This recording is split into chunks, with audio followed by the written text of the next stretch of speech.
So my name is Baz Michaeli. I'm the head instructor and founder of the Michigan Center for Capoeira here.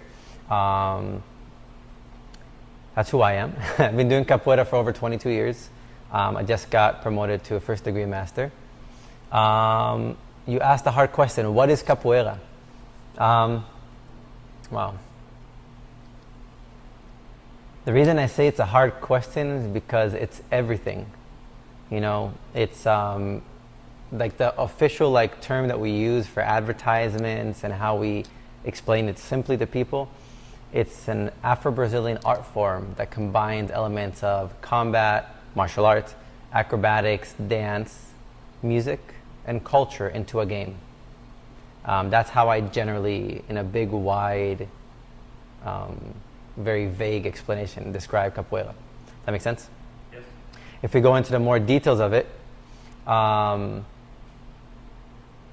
it's basically a martial art that's based inside of a dance kind of game.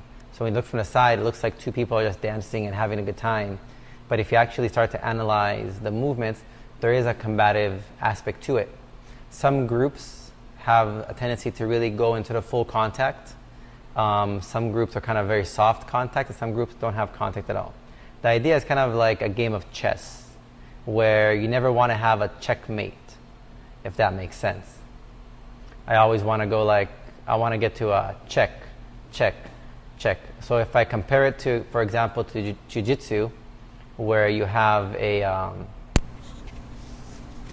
tap out when somebody, gets an arm bar and the person's completely locked in it, that will be a checkmate. The game is over. In Capoeira, you always want to have this continuality. The game is always continuing to flow and go from one part to the other.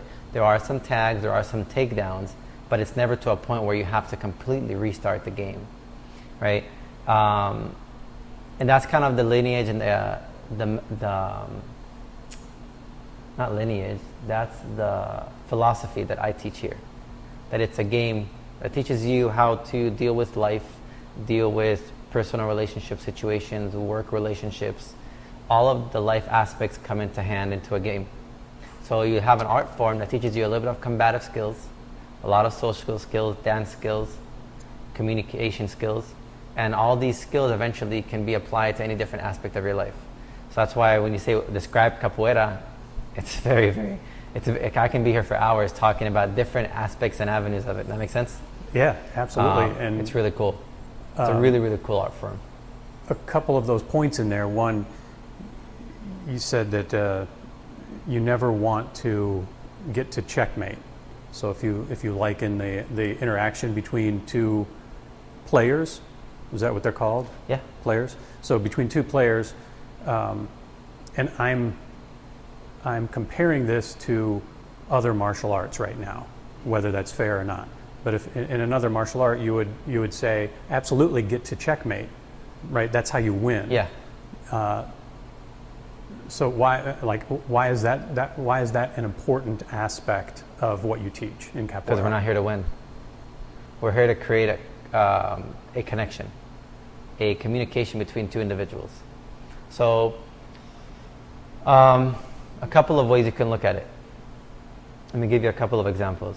The first one that comes up to my mind is like having a good conversation with somebody, right? You're having a good conversation, you feel that you're being heard, right? But also you feel that you are able to hear somebody. So it's a back and forth. It's like a dance, right? We exchange information, we communicate. We're trying to have this very intellectual, intriguing conversation. Same rules apply for a Capoeira game. I'm trying to connect with somebody to make this fun, enjoyable experience and have a good time, not to show dominance, not to feel inferior to somebody or superior to somebody, but to feel equal and to create this nice, amazing connection. Just instead of having a verbal connection, right, we're having a game with characteristics that are based in Capoeira. Characteristics being moves. That makes sense? Yeah. So we're playing this Capoeira game, we're trying to create this most fun and enjoyable experience between two individuals that we're trying to find, kind of like a game of tag. I go, tagged you, oh, you're it, I'm it, I tagged you, which the tags can be not just touching somebody, but more as a point of like, oh, I caught you off guard, I could have kicked you, or I could have taken a takedown. I created this interesting interaction. I expected the unexpected to happen. You know, I did something, it caught me off guard, and I was able to escape it in a really unique and exciting way. You know, the idea is not really to tag and win, but how can we create the most exciting game and connection possible between two individuals while following specific characteristics that are known for capoeira, being the moves. You get what I'm saying here? Yeah. So it's a different kind of state of mind. I'm not going to win. I'm not going for the points. Because if I leave the game having a good time, I'm good. And if the person had a good time, even better.